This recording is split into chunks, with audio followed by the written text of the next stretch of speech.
Hi, in this video, we want to go over the concept of limits. We're looking at the meaning of limits, we're looking at how to solve questions, applying the theorems of limits. So what exactly is limit? We say a limit is simply the value the function approaches as x gets close to something. It is simply the value a function approaches as x gets close to something.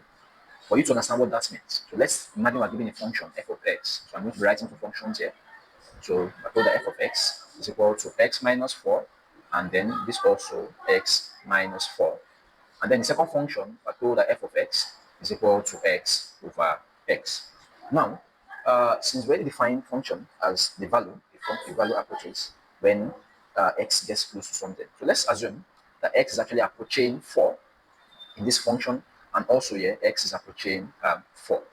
Now, due to our knowledge on functions, we already know once we're given f of x and then we're given a value it is approaching, the best thing to do is simply to substitute directly into that particular function, and then you'll be having your answer.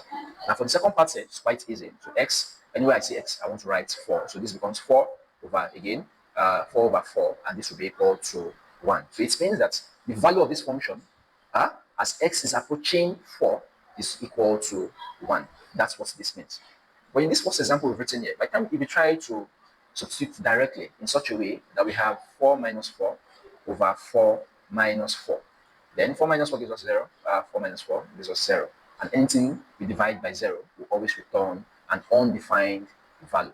Now, if this is a function, then definitely it must have an input value. So the input we inputted here was 4, and then it must have an output value. But undefined is not a numerical value, so definitely we want to see how to now solve questions like this, or what limit is now actually trying to tell us. So we'll go back to the definition, and then we'll try and look at a much more refined way to now solve questions like this, because that's what we're going to build our theorems on limits on.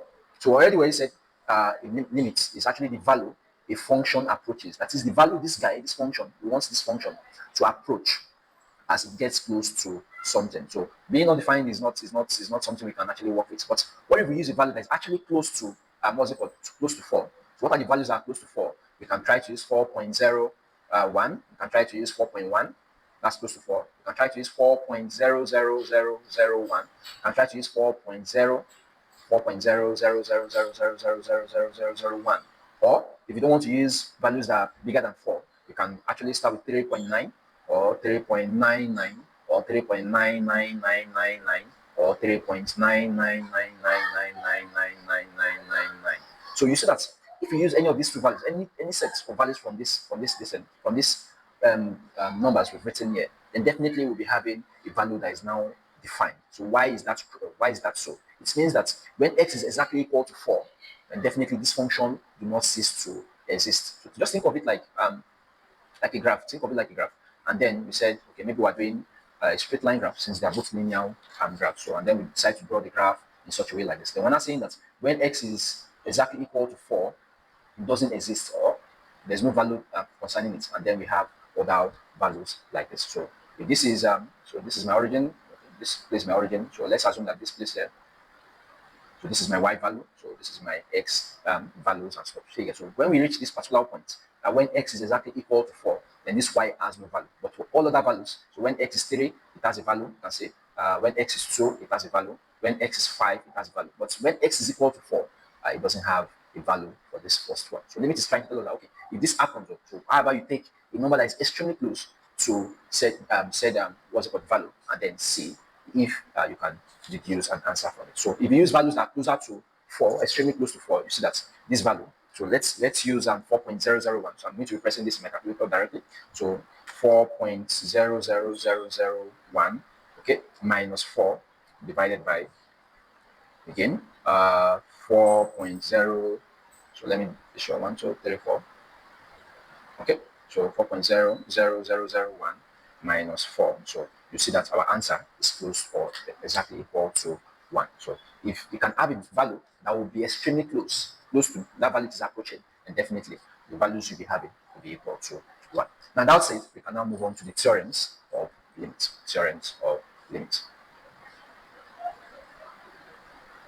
So for our first theorem,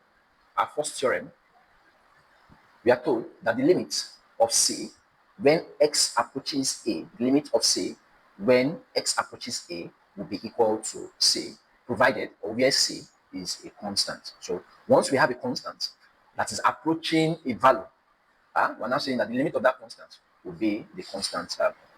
So for example, we have so limit of 3 as x tends to 5. So what would this be from the theorem we've said? Remember we said limit of c as x approaches a will be equal to c, where c is a constant. So limit of 3 is a constant value. 3 is 3 anywhere, provided you've not added, you've not subtracted, you've not multiplied, you've not divided anything with it. So limit of 3 as x approaches 5 would definitely be equal to 3. So that's what the what's it called? The first theorem is trying to tell us. Now another example. So let's say we have limits of -5 as x approaches 0. So what do you think the answer of this will be? So you can try to pause the video and see whether you can get the same answer that's will be provided. So again, go to our first theorem where you told the limit of c as x approaches a will be equal to c. So definitely, so this one here would simply be -5. So all right, so moving on to the second theorem. So we're told that for any number a, the limit of x as x approaches a will be equal to a. For any number a, the limit of x as x approaches a will be equal to a.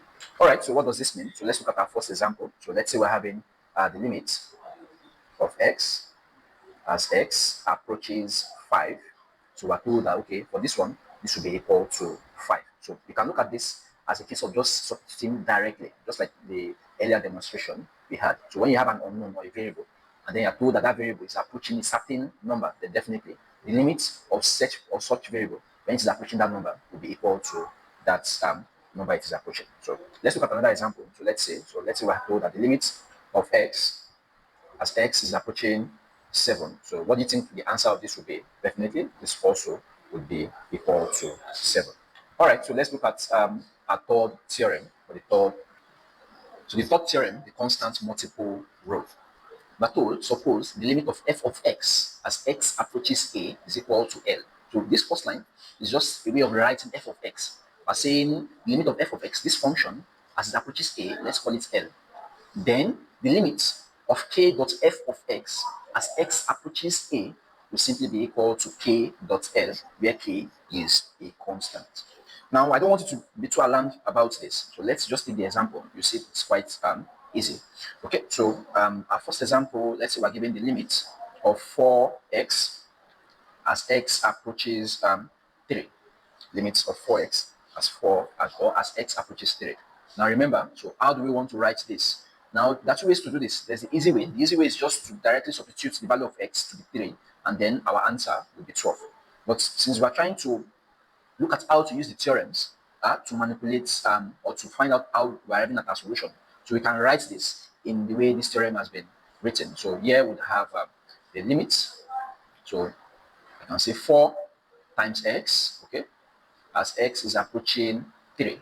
Of course, I can write this and say this becomes 4 times the limit of x as x approaches, let me write that well, as x approaches 3.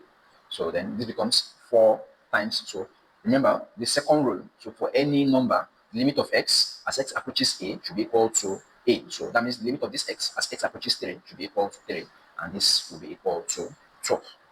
Okay, so let's look at another example and see how we can try and simplify the method we've just said. So again, remember, you can try direct substitution.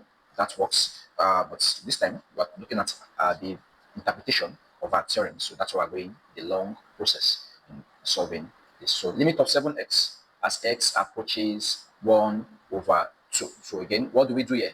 You can try to do direct substitution here. So of course it works. But let's just apply our constant multiple rule. So what do? So we simply say the limit of 7 times x, okay, and then as x approaches 1 over 2. So what can we do? We can bring the 7 outside. So 7 times what's it called? Limit. 7 times limit of x as x approaches 1 over 2. So remember this one. So just apply the value directly or direct substitute the value of x to 1 over 2. So this becomes 1 over 2, and this is equal to 7 over 2. All right, so let's move on to the fourth theorem. All right, so for this, the sum difference rule, sum or difference rule. So we're told that suppose the limit of f of x as x approaches a equals to L, and the limit of g of x as x approaches a is equal to m. Then the limit of f of x plus g of x as x approaches a will simply be L plus m, or the limit of f of x minus g of x as x approaches a will be equal to L minus m. So for example, so let's just look at this. So let's say we're given the limit of 3x plus 5 as x is approaching 1. So remember, you can try to separate this and write it in the form of this theorem we're given, or just try direct substituting. You can try to substitute the value of x equals to 1, and then this becomes 3 in the bracket of 1. That's 3 plus 5. So your answer will be 8. But let's try and apply our theorems and see how we are arriving at our answer.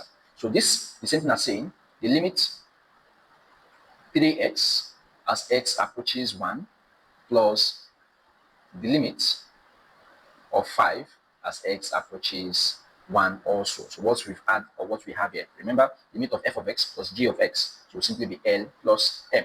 All right, so for this one, so we have to apply a constant multiple rule. So bring out 3, so this becomes 3 dots, the limit of x as x approaches 1 plus, so the limit of a constant will definitely be that constant. So no matter what x is approaching, so this is 5. Then what do we have here? So this is 3. So limit of x as x approaches 1 would be 1. So 3.1 plus 5. And then our answer, 3.1 is 3 plus 5. We're having 8. All right, I hope this makes sense. So let's look at one more example before we look at the next theorem. Okay. All right, so for our next example, we're given that the limit of 2x minus 6 as x approaches negative 3. So what will this be equal to? So why not pause the video and try and attempt this yourself to see whether you're starting to get the handle of applying the theorems on limits to solving questions involving limits. So all right, so what do we do first? So we try and separate. So we have the limit of 2x as x approaches negative 3, then minus the limit of 6 as again x approaches negative 3. All right, so what do we do? So for the first expression here, we apply the constant multiple rule. So we bring that out 2. So this becomes 2 dot limit of x as x tends to negative 3 minus, so limit of a constant will definitely be that constant. So this is minus 6. So again, 2 dot, so limit of x as x tends to negative 3 becomes negative 3. And this is minus 6. So 2 times minus 3 is minus 6. Minus 6 minus 6, that's minus 12. So this is how we solve questions or question applying a fourth theorem. So I hope this makes perfect sense. So moving on to the fifth theorem, the product rule. So for the product rule, we're told that suppose the limit of f of x as x approaches a equals to L, and then the limit of g of x as x approaches a is equal to m. Then the limit of f of x times g of x as x approaches a will simply be equal to L dot m. So let's look at an example to see what the law or the theorem is actually trying to tell us. So our example, we have limit. Let's say we have limit of x in the bracket of 3x plus 1, and then we're told that x is approaching 2. Okay. Again, one way to solve this is to directly substitute the value of what x is approaching, which is 2, and put inside of this equation. So if we put 2 here, 3 times 2, that's 6. 6 plus 1, that's 7. 2 times 7, that will be 14.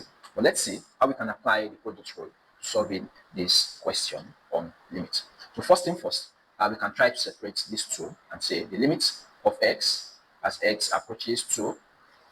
Let's write that clearly. So 2 dot the limit of 3x plus 1 as x approaches 2 also.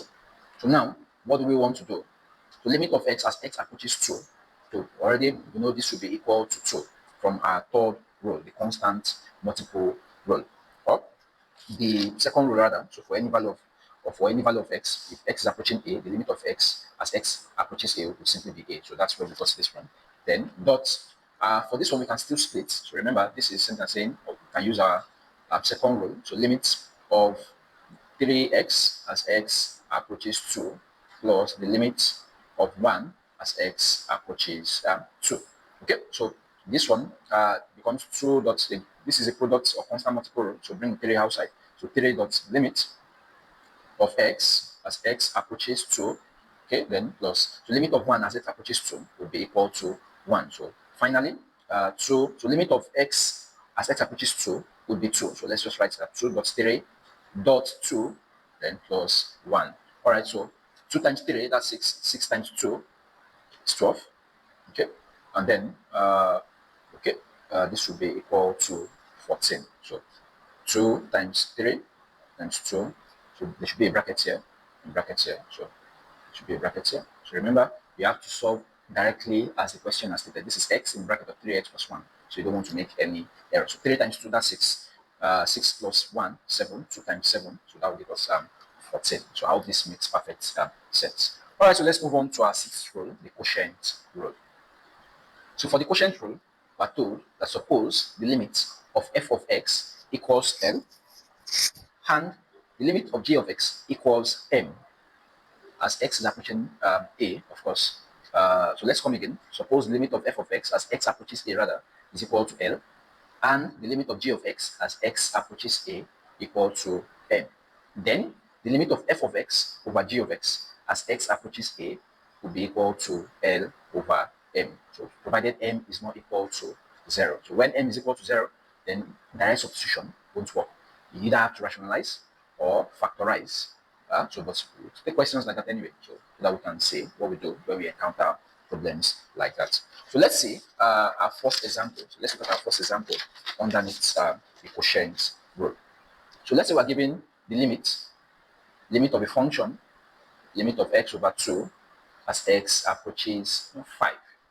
Limit of x over 2 as x approaches 5. So what do we do? So applying our quotient rule, of course, if we try to substitute directly, so anywhere you see x, you put 5 here, and then your answer will just simply be 5 over 2. But if we're applying the quotient rule to it, then we have to write, so separate it. So we have the limit of x as x approaches 5 all over limit of 2 as x approaches 5. So applying our first rule, or second rule rather, so limit of x as x approaches 5 will simply be 5, and limit of a constant as x approaches any value will definitely be that constant. So our answer is 5 over 2. Okay, so let's look at our second example and see what we can make of it. So second example, let's clear this place first. Okay, so here we have the limit of x over 2x minus 1. So limit of x over 2x minus 1 as x approaches 3. So as x approaches 3. So what do we want to do here? So simply we separate it just like what we did earlier on, or we can also try direct substituting. We try direct substituting, put x, anyway you say x, put 3. So this becomes 3 over 2 times 3, that's 6. 6 minus 1, that's 5. So we'll be having 3 over 5. But let's look at how to use the quotient rule and see what we can make of that. So the limit of x, again, what x is approaching is 3 over the limit. So this is what's it called? Since I'm having two expressions here, so what do I want to do? So I can decide to limit of 2x as x approaches 3 minus limit of 1 as x approaches 3. Okay, so start solving gradually. So for the top one, so the limit of x as x approaches 3 will simply be 3.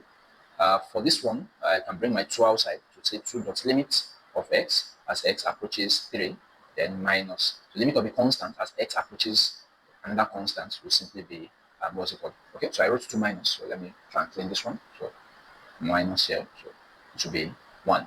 All right, so this will be equal to 3 over, so limit of x as x approaches 3 will simply be 3. So 2 in the bracket of 3 minus 1. So this one, we have 3 over 2 times 3 is 6. 6 minus 1 is 5. All right, so let's take other examples. So what if we're given two expressions, one at the top, one at the bottom, in such a way that if we try to substitute directly, we'll be having an undefined value. So what then do we do, or how do we solve questions involving that then? So let's see. Okay, so All right, so another example, we're given the limits of the function, limits of this. So we have x squared minus 1 over x minus 1. Okay, so x is approaching 1. Or unlike the other examples, so when we try to use direct substitution, you can see that we're always returning a value. But if you try and use direct substitution here, that is at the denominator, by the time I set x to be 1, so this becomes 1 minus 1, and that will be 0. Because by now, we know that anything defined or divide by 0 rather would be an undefined value. So how then do we now solve this without changing the course of the question per se? So what we want to do is to try, and so since direct substitution will give us an undefined value, so even if we apply this quotient rule, we apply this quotient rule to be lengthy, and then you still have an undefined value. So the first thing you want to do is to try and see whether you can factorize, you can cancel out some values, or you can rationalize. So any one or any two or any three that you can do. Now if you look at the numerator, this looks like I can write this question and say, okay, this can be x squared minus 1 squared over x minus 1. Now this should remind you of difference of two squares, and it does. So we have x minus 1 at the numerator, x plus 1 being multiplied to it, and at the bottom we have x minus 1. So you can say I have x minus 1 at the numerator, I have x minus 1 at the denominator. So what can I do? I can cancel them out. Cancelling them out, I'm only left with x plus 1. Of course, I'm still looking for the limit, so sorry, I should have written that here. So I'll just clear space for it. So since you've not found the limit yet, so you always have to write it. You always have to write it. So it should be equal to limit as x approaches 1. So that's that.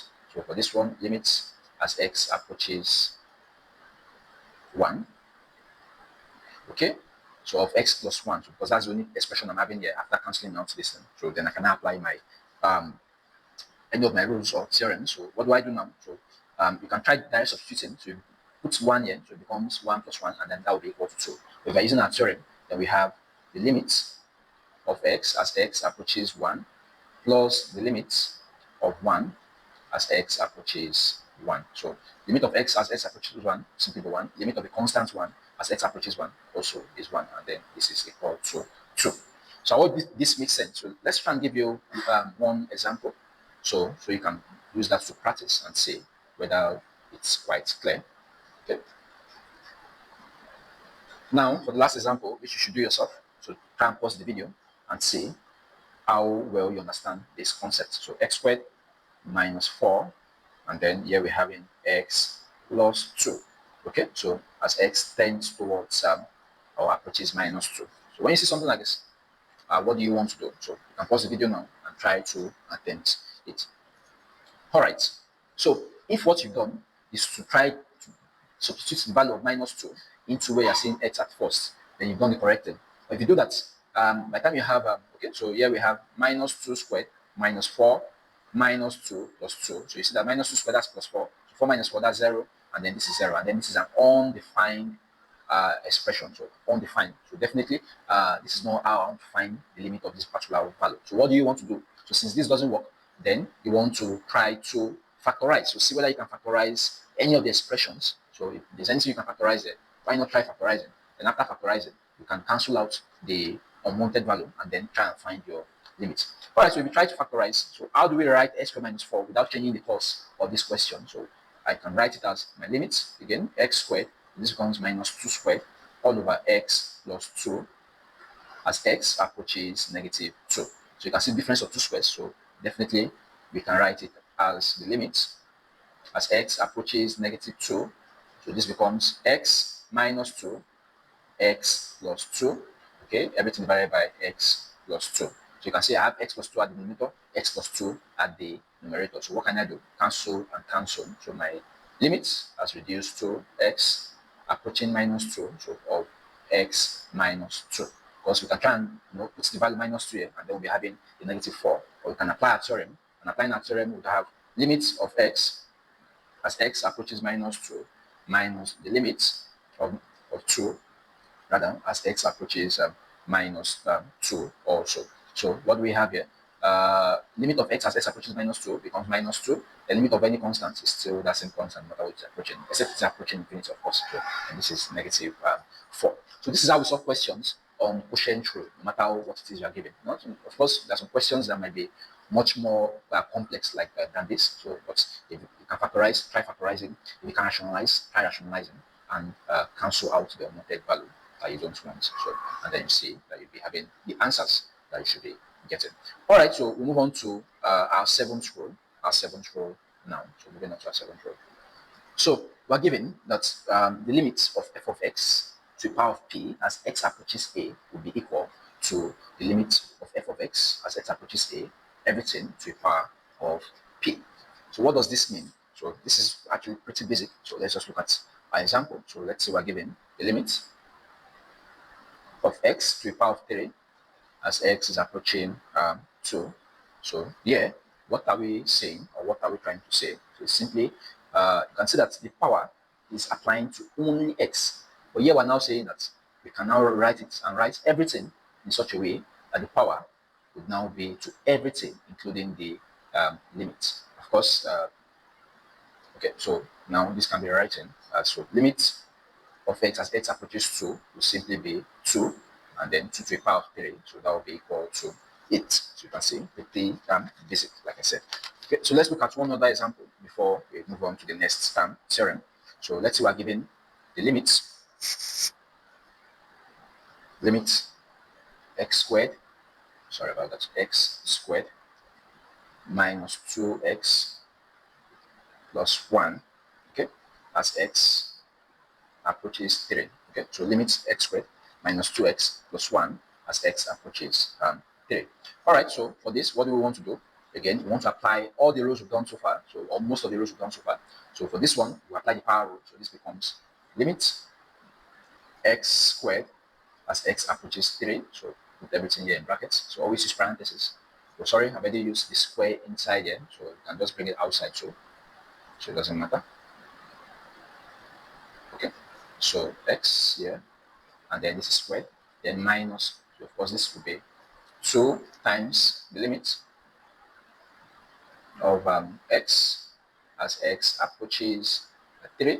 Okay, then lastly plus the limit of 1 as x approaches 3. Okay, so doing them one after the other. For this first one, limit of x as x approaches 3 will be 3. So here we have 3 to the power of 2, then minus 2 dot, so limit of x as x approaches 3, so that will simply be 3, and then plus, so limit of a constant, so of course that will be the constant itself. So this is, so 3 squared, that's 9, minus 2 times 3 is 6 plus 1, so 6 plus 1, or okay, so minus 6 plus 1, so this is 10 minus 6, and then that is 4. So now a way to quickly check our answer if it is correct or not, so just substitute directly the value of x to be 3, so 3 squared, that's 9, 3, 2 times 3, that's 6, so 9 minus 6, that's minus 3, and 9 minus 6, that's plus 3 rather, and then 3 plus 1, so that will give us 4.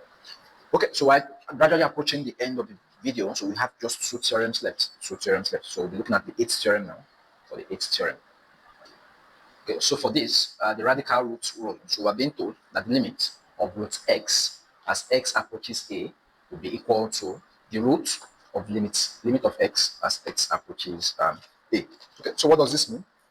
So our first example, so let's say we're given the limit of root x as x approaches 9.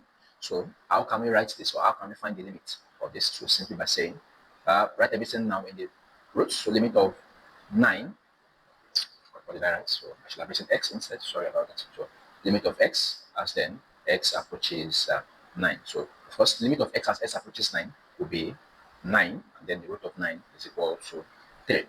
But you always see nice questions like this. So let's try and see a much more complex example. So a much more complex example. So what if we're given the limit of x as x approaches 9 of this function root x minus 3 all over x minus 9.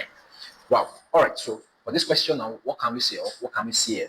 So we can see that if we try substituting directly, just as a way to test our answer, to know whether we really need to start applying all the rules of, or theorems of on limits, solving that particular question. By the time you put 9 here, so 9 minus 9, that's 0, and we already said anything divided by 0 will always be undefined. So definitely it means we still have to reduce this what's it called, this quotient that we're given. Now, if you look at the top, there's no square, no, of course, we have a root, and then there's nothing we can what's it called, use to factorize anything that we're having in this expression. So, what do we want to do? So, we're going to be rationalizing. So, this way, we're going to rationalize this expression. So, rationalize. So, this is x minus 3 all over x minus 9. Okay, so let me try and bring this to big. All right, then. Okay, so rationalizing with the numerator rather. So we have root x plus 3, root x plus 3. So of course in sort when we rationalize, it's usually to clear out the root from the denominator. But most questions you see under this limit, when you rationalize, it's always to clear the root from the what's it called, from the numerator. All right, so multiplying these expressions together, we have limit as x approaches 9. Okay, so root x times root x, so that gives us x. Root x times plus 3, so we have plus 3 root x. Minus 3 times root x, minus 3 root x. And minus 3 times plus 3, so we have a minus 9. And then this is, what's it called? So multiply this one also. So what we have? X times, so we have x root x. So x times plus 3x, so that's plus 3x. Minus 9 times, so that's minus 9 root x. And minus 9 times plus 3, so that's minus 27. Okay, so here we have limit as x tends towards 9. So you can see that the expression here, so this cancel out this, so I'm only left with x minus 9, x minus 9, x minus 9. Now, since I have x minus 9 here, so it must mean that I shouldn't have even bothered to expand the expression I'm having at the numerator here. So let me quickly try and clear that. So remember we said rationalize when you want to rationalize, and then if there's anything I can clear out, try and clear it out so that you can apply your limit. So you can still write this as x minus 9, and then this should be root x plus 3. Okay, so now what do we have?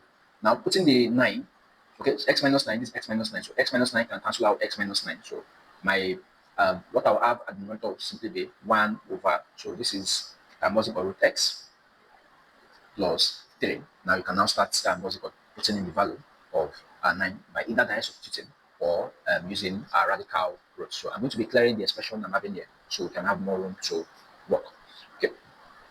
Okay, so what do we do now? Then simply apply a quotient rule and then the radical root rule. So here we have limit of 1 as x approaches 9 all over the limit of root. Okay, so I'm just going to write everything once so you can conserve space like that. So let's just write this inside the root. So limit of x as x approaches 9, then plus the limit of 3 as x approaches 9. All right, so everything I have at the top here will simply be 1. Limit of x as x approaches 9 would be root 3, root 9 rather, then plus limit of 3 as x approaches 3, of course that would be 3, and then by the time you simplify this, root of 3 is 3, of course minus 3 or plus 3, but we didn't know minus 3 can be, otherwise we'll be back to where we started from. So we're going to be taking positive parts, so that's plus 3, so we're having 1 over 6. So I hope this makes sense. So sometimes you might be faced with questions that you have to rationalize, or you have to factorize, or you have to cancel out before you can before you can start to see the solution of your problem. So moving on to the last theorem, the infinity rules. So for the infinity rule, so we have about 6 of them. The first 3 refer to them as the divergent limit. So what does this state? So we're given that if the limit, or suppose the limit x to the power of m over x to the power of n, as x approaches infinity, we're told that the value will be equal to 0 when m is less than n, the value will be 1 when m is equal to n, and the value will be infinity when n is greater than n. And for the second one, we're told that the limit a subscript n dot x to the power of n plus dot dot dot, like a binomial series, over b subscript m dot x to the power of n plus again dot dot dot, like we said for a binomial series, as x approaches infinity. So this should be infinity, not a, infinity. So then we're told that the value will be 0 when n is less than m. The value will be an over b m when n is equal to m, and the value will be infinity when n is greater than n. Now, if you don't understand what all these things mean, so let's just try to do a numerical example. So before we take questions underneath this. So what we're simply saying is, let's say we're looking for the limit of a number when it approaches a very large value. So this number infinity is very, very large. So we don't know what it is. Think about any number in your mind, the billion, the trillion, and so on and so forth. So like imagine you keep on counting and counting and counting. Definitely you approach a number that is extremely big. That extremely big number is what we want to refer to as infinity. So if you now find the limit, so let's say we have to find the limit of 1 over x as x approaches infinity. So we're now saying that this number we are having, or this thing, would be equal to 0. So what does it mean? So let's take 1 divided by 10 and press 1 divided by 100, press 1 divided by 1,000, press 1 divided by 100,000. You see that as you keep on dividing by, as the numerator keeps on increasing by a large number, this value definitely will be approaching 0. So that's why we said the limit of 1 over x as x approaches infinity will definitely be equal to 0. So you can just try that out using your calculator in your environment. All right, so that's for this first one. We're now saying that, okay, what if the value of m is equal to n? Remember, this is x to the power of m, and then this is x to the power of n. So what if the values? The values are equal. So what will the limit of x to the power of m over x to the power of n as x approaches infinity? So what will it be? So we're saying to be 1. So for this one, we'll talk about it more. So when we come across our question. So when you're given any question, for instance, let's say we have given the value of, or the limit of a value x approaching infinity of so let's say x2 over x2. So this definitely will be equal to 1. So why do we say it is equal to 1? Because the power here, this is extremely large. Also, this is extremely large. N and m are also equal. So then definitely infinity divided by of course not infinity divided by infinity anyway. So but we say since the power are equal, then definitely the limit as it approaches infinity will be equal to 1. So I don't know if that makes sense. Then lastly, when m is greater than n, so when m is greater than n, then the value will simply be infinity. So if the top value is extremely large, larger than the not extremely large, it is larger than the bottom value. So let's say for instance we are given the limit of x approaching infinity of x to the power of 3 divided by x to the power of 2. Then you can see that this x to the power of 3 is larger than x to the power of 2. Then definitely this will return infinity value. So let's try and see the first example. So this is 1 over x. Remember, x as x is larger than 1 is a constant. So x here, by the time you put limit of what's it called? Limit of 1 as x approaching infinity will still be of course infinity anyway. So but we're saying that look at the value of x here. So x is an unknown, so 1 is a constant 1. So this definitely will be larger than 1. So that's why it is 0. So once both of them are equal, x to the power of 2, x to the power of 2 to be 1, and then once the numerator is higher, so let's say x to the power of 3 over x to the power of 2, then definitely it will be infinity. Okay, so let's look at a couple of questions, about 2-3 questions, and then we can finally call it a day on limits of a function. So limits of a function. Okay, so let's say we're given the limit of 5x plus 2 over 7x minus x squared. So okay, as x approaches infinity.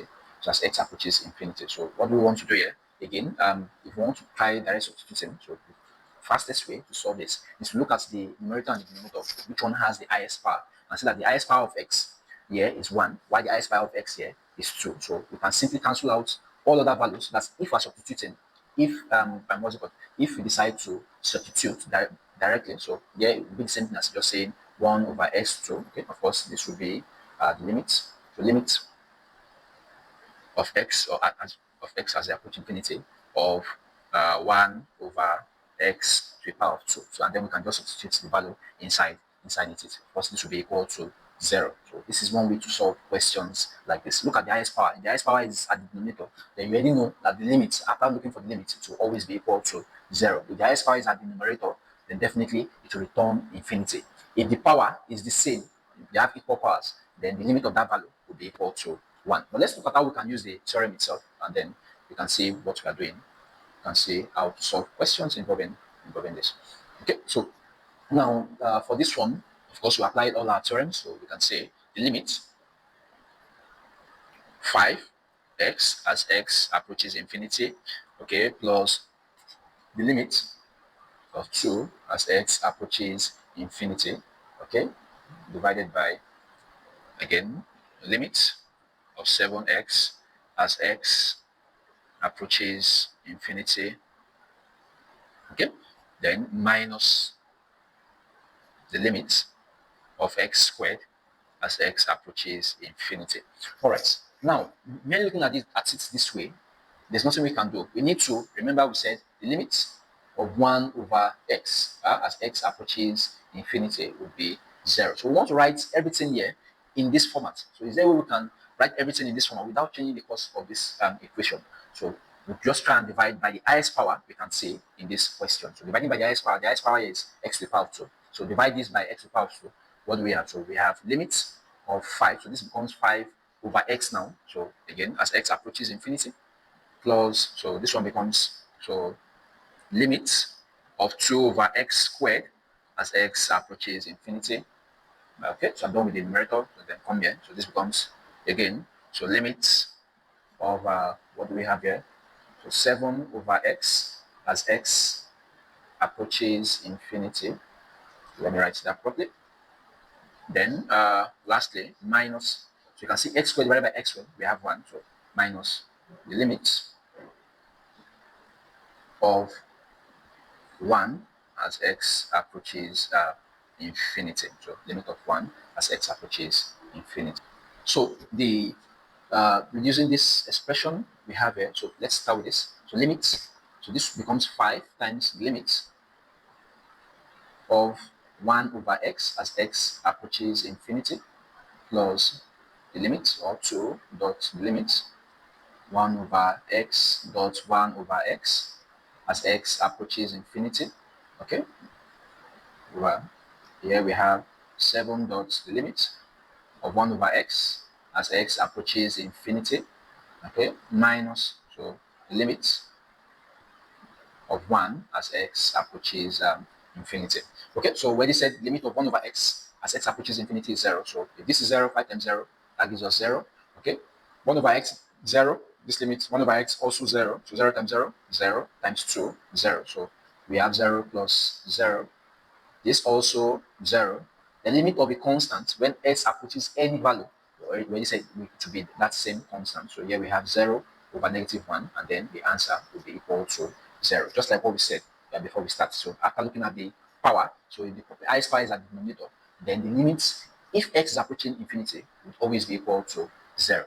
But if it is vice versa, then it will be infinity, and then if the powers are equal, then it will be equal to 1. So even without solving, you can easily know your the response to your answer before you start solving. So let's look at the second example and see how we solve questions on this. So for the second example, we're having so the limit 5x minus 7x cubed, okay, all over 2x squared plus 14x cubed minus 9. So this is what we are given. All right, so this, we won't solve it extensively just like the last one. So all we want to do is look at the power. So okay, we didn't tell us what was approaching, so x is approaching infinity. So look at the power. This is x to the power of 3. That's the highest power at the top here. What's the highest power at the bottom? X to the power of 3. So you can discard all other values because they're inconsequential. They're inconsequential. X is approaching infinity, so 5 times this infinity is something large, but it will be less large compared to what we have at this particular place. Think of maybe you have a 1,000,000 naira, and then you have a friend that has 10 naira. So the 10 naira is like inconsequential to how much you actually do have. So that's what we're trying to do here. So cancel out all the, you can strike this out, strike this out, strike this out. So what am I left with? So limits of as x tends to infinity of 7 or minus 7x to the power of 3, and then this is 14x to the power of 3. So you can see x3 and minus 7 over 14. So we are given minus 1 over 2. So the limit as of this value, the limit of this function rather, as x tends towards infinity, will simply be minus 1 over 2. Of course, it can be proven from using the normal, the earlier approach, but that will be too long, and the video is already approaching an hour. So, all right, so this is what we have for, or this is what I have for you guys today on limits. So do well to like, share, subscribe to the channel, so if you enjoy content like this, additional content that you can learn, and then peradventure you have a question that we've not talked about, a concept that I've not talked about during the course of this video, you can do well to put your concerns in the comment section or the description box, and to be attending to. So thank you for watching. God bless you, and bye bye.